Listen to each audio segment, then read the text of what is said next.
ان اللہ و ملائکتہ یصلون علی النبی یا ایھا الذین آمنوا صلوا علیہ وسلموا تسلیما.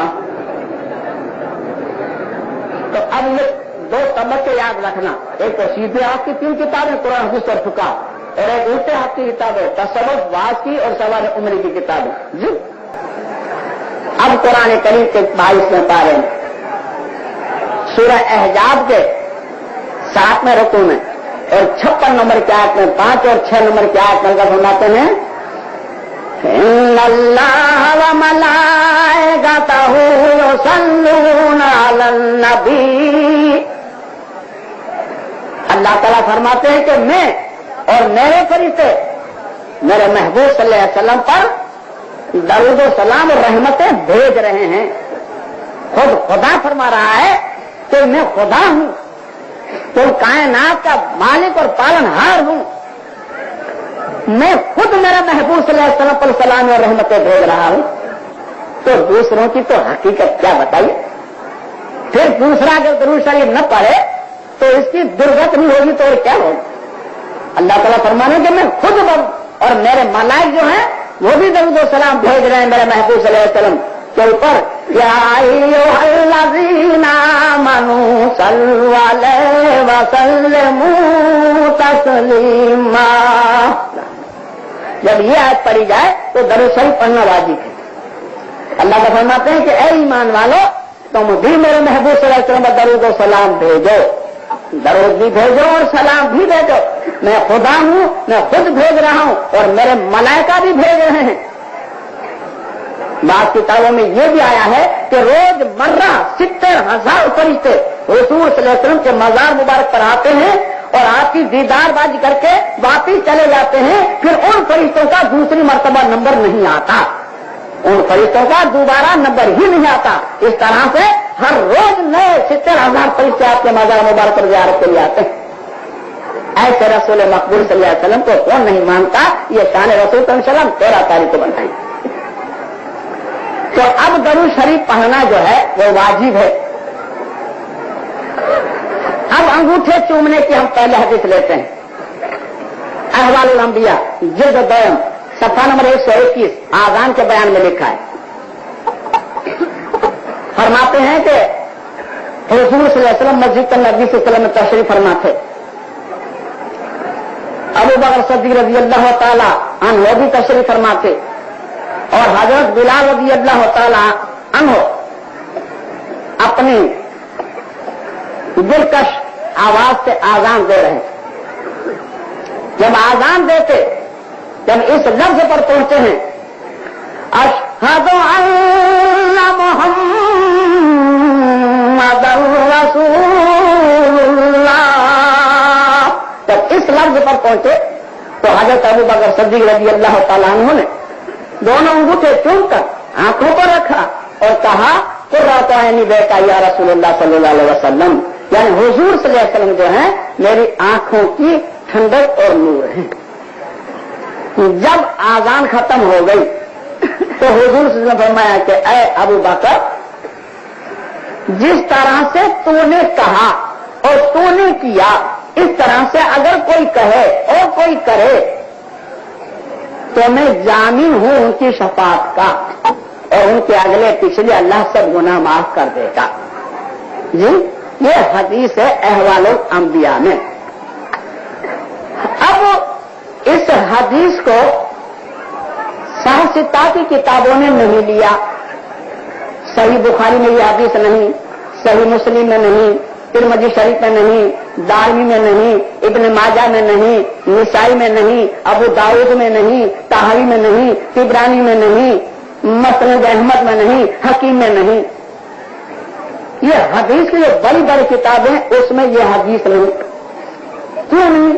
اس لیے کہ اس حدیث کو محدثینوں نے کہا کہ یہ حدیث بناوٹی ہے، یہ حدیث بناوٹی ہے. اس لیے اس حدیث پر فقہ جو ہے حنفیہ، مالکیہ، شافعیہ، حنبلیہ ان کسی کا بھی فتویٰ اس حدیث پر نہیں ہے. جو حدیث صحیح مانی جائے گی ان کے اوپر فقہ کا فتویٰ بھی ہوگا، ان کے اوپر فقہ کا فتویٰ بھی ہوگا.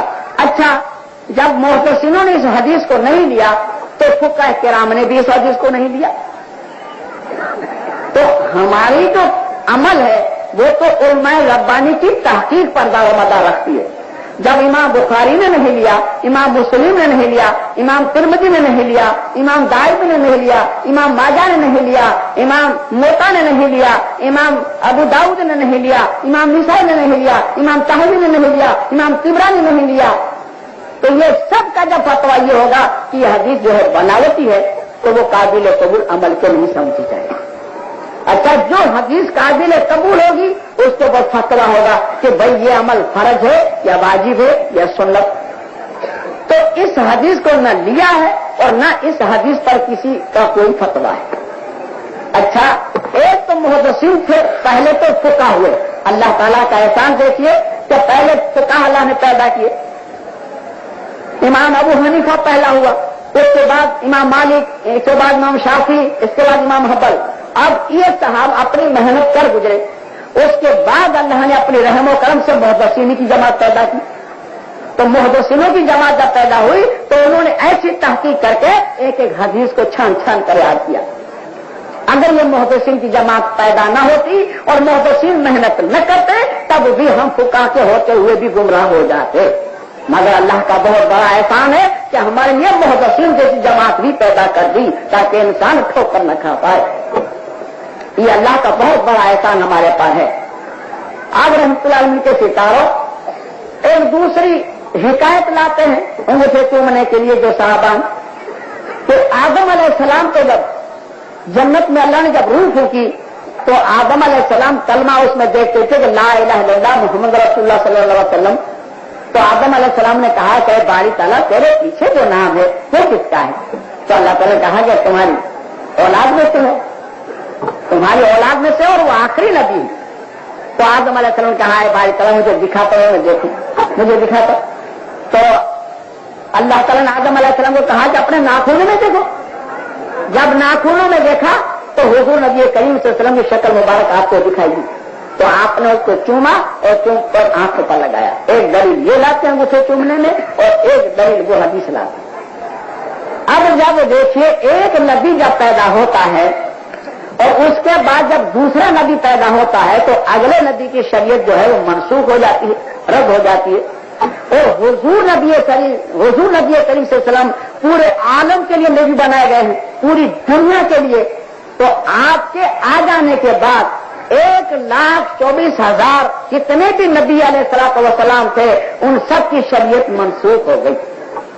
अब तो जो आपका आर्डर होगा, जो आपका हुक्म होगा, उसी पर अमल किया जाएगा। और अगर आदम अलैहिस्सलाम की हम दलील लें तो आदम अलैहिस्सलाम ने तो भाई बहन की निकाह भी पढ़ाई है, तो वो फिर क्यों नहीं करते हम? भाई बहन की निकाह भी तो पढ़ाई है, वो नहीं करते। तो ये जो फसादी मौलवी साहब जो होते हैं ना, वो ऐसी बातों को लाते हैं कि जिसकी कोई वजूद न हो, और हक पर जो है उसको उस पर अमल नहीं करेंगे। और वो बेचारे जो अनपढ़ कम इल्म वाले होते हैं उनको यही समझाएंगे, देख रहे हैं वहाबरे जो है वो अंगूठे नहीं चूमेंगे, उनको नहीं समझेंगे, बात समझा दिया। अब जो हक पर होगा, जिनको अल्लाह ने इल्म से नवाजा होगा, तो वो दरूद शरीफ पढ़ेगा। क्योंकि अभी हदीसों की बुछार बरसाऊंगा चला आपको सुने कि हुजूर से दरूद शरीफ पढ़ने के लिए कितनी ताकीद फरमाई है और कितनी साख्ता की हदीसों की समझ है। पहले तो इंशाल्लाह उल्टे हाथ की किताबों से हवाले दूंगा, उसके बाद फिर सीधे हाथ की किताबों से हवाले दूंगा। तो दरूद शरीफ पढ़ने का नहीं कहेंगे और अंगूठे चूमने का कहेंगे। जो सही तरीका है वो भी सिखाएंगे और अपनी चाल चलाने के लिए अल तक बताएंगे। तो अब इन अंगूठे चूमने वालों को बेचारों को इतना डराया गया, इतना डराया गया। हमारे मुल्क में तो यहाँ तक होता है कि आजान देने वाला जब आजान देता है, क्या जब मोहम्मद रसूल जब आता है, अशहदु अन्ना मोहम्मद रसूलुल्लाह, वो चूम लेता है। उसको यूं अगर अंगूठे नहीं चूमूंगा तो नहीं मानते, खड़े हो जाऊंगा। इतना डराया गया, इतना डराया गया। नमाज से नहीं डराया, रोजे से नहीं डराया, ज़कात से नहीं डराया, शराब पीने से नहीं डराया, रोजा नहीं रखने से नहीं डराया, जुगार खेलने से नहीं डराया, चोरी करने से नहीं डराया, सिनेमा से नहीं डराया, अंगूठे चूमने से इतना डराया, इतना डराया एक बेचारा फिर रहा है। अब जब हम कहीं जाते हैं तो जहां ये ज्यादा रिवाज होता है ना, वहाँ मस्जिद में जब बैठे हो अपने, तो जब आजान हो रही है तो कखनियों से देखिए चुनता कि नहीं चुनता।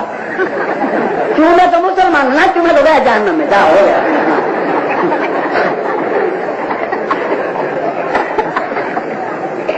ये इनका जजमेंट और फतवा होता है जी। अच्छा, अब सही हदीस का एक हवाला हम पहले देंगे, बाद में इंशाल्लाह फिर हम उल्टे हाथ की किताबों का बयान करेंगे, उसके बाद इंशाल्लाह हम सीधे हाथ पर आकर खड़े हो जाएंगे। तिरमिज़ी शरीफ जिल्द दर्ज सफा नंबर 333 हदीस नंबर 1394 1394 दुआ के बयान में लिखा है। हजरत अली रज़ी अल्लाह तआला बयान करते हैं कि हुजूर नबी करीम सल्लल्लाहु अलैहि वसल्लम ने फरमाया कि जिसने मेरा नाम सुना, यानी जिसने मोहम्मद सल्लल्लाहु अलैहि वसल्लम का नाम सुना और जिसने मोहम्मद सल्लल्लाहु अलैहि वसल्लम के ऊपर दरूद शरीफ नहीं पढ़ा, तो हुजूर सल्लल्लाहु अलैहि वसल्लम फरमाया कि वो बहुत ही बड़ा बखील है, बहुत बड़ा बखील है। क्यों कि उसका कुछ खर्च नहीं होता, सिर्फ जबान चलाना है, इतना भी नहीं चलाना, तो इससे बढ़कर और कौन सा कंजूस माना जाएगा। अरे भाई, दरूद शरीफ अगर पूरा नहीं आता तो सिर्फ सल्लल्लाहु अलैहि वसल्लम हम कह लेंगे तब भी अदा हो जाएगा।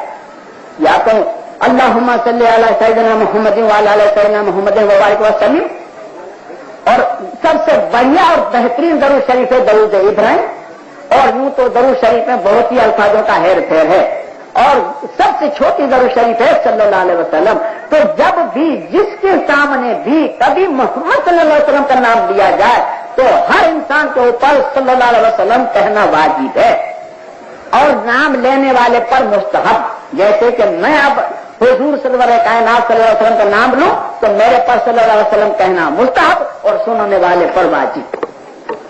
इसके अभी हवाले नंबर इंशाल्लाह आ रहे हैं।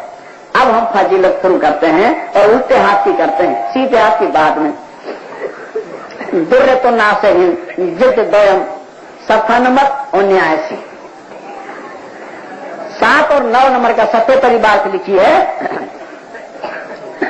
हुजूर नबी करीम ने फरमाया कि जो कोई मेरे पर दरूद शरीफ पढ़ता है तो हजरत जिब्रील अलैहिस्सलाम कहते हैं कि मैं उनका हाथ पकड़कर पुल सरात से पार कर दूंगा। हजरत मीकाईल अलैहिस्सलाम कहते हैं कि या रसूलल्लाह सल्लल्लाहु अलैहि वसल्लम, जो कोई आपके ऊपर दरूद शरीफ पढ़ेगा तो मैं उसको हौज़े कौसर से पानी भर भर के पिलाऊंगा। हजरत इसराफील अलैहिस्सलाम कहते हैं कि या रसूलल्लाह सल्लल्लाहु अलैहि वसल्लम, जो कोई आपके ऊपर दरूद शरीफ पढ़ेगा तो मैं अल्लाह के दरबार में सजदे में गिर पड़ूंगा, और जब तक अल्लाह ताला वो दरूद शरीफ पढ़ने वाले की नजात का ऐलान नहीं करेगा मैं अपने सर को सजदे से नहीं उठाऊंगा। इजराइल अलैहिस्सलाम कहते हैं कि या रसूलल्लाह सल्लल्लाहु अलैहि वसल्लम, जो कोई आपकी जात के ऊपर कोई दरूद शरीफ पढ़ेगा तो मैं उसकी रूह मुबारक को ऐसे लूंगा जैसे 6 दिन के बच्चे को मां जूने से निकालती है, मैं इसकी रूह ऐसे लूंगा। बताइए, और दरूद शरीफ पढ़े अंगूठे चूमे, अब सोचना इंसाफ करना। दुर्रतुन नासिहीन ये सफ़ा नंबर 79 था। अब सफ़ा नंबर 80 पर इबारत लिखी है, तो ये लिखी है कि हश्र का मैदान जो होगा एक ऐसी अहम घड़ी होगी कि किसी नबी के कलेजे पर भी हाथ नहीं होगा, नबियों को भी अपनी जान की पड़ी होगी। यही एक जाते गिरामी होगी मोहम्मद सल्लल्लाहु अलैहि वसल्लम, जिनको उम्मत के लिए फिक्र पड़ी होगी। दूसरे नबियों को तो अपनी जान के लाले पड़े हैं। तो उस वक्त आपका ये आलम होगा। उसके हश्र के मैदान की 3 मंजिलें हैं, 3 मंजिलें। एक मंजिल तो ऐसी है कि सारे नबी हवास खो बैठेंगे, सारे नबी और पब्लिक भी। और दूसरी मंजिल ऐसी है कि शफाअत का सिलसिला शुरू हो जाएगा। और तीसरी मंजिल ये है, इंशाअल्लाह अगर मौका मिलेगा हमको तो हम शफाअत का एक बयान करेंगे। तो शफाअत का बयान भी काबिल गौर है कि शफाअत किन लोगों के लिए है। शफाअत कोई शय है ना, शफाअत क्या चीज है यही किसी को मालूम है कि शफाअत है क्या चीज, मालूम ही नहीं शफाअत क्या चीज है। शफाअत के ढोल तो दुनिया भर के पीट रहे हैं, मगर पता नहीं शफाअत है क्या चीज, किसी को मालूम है कि शफाअत क्या चीज। तो इंशाअल्लाह इसका हम एक और बयान कर देंगे।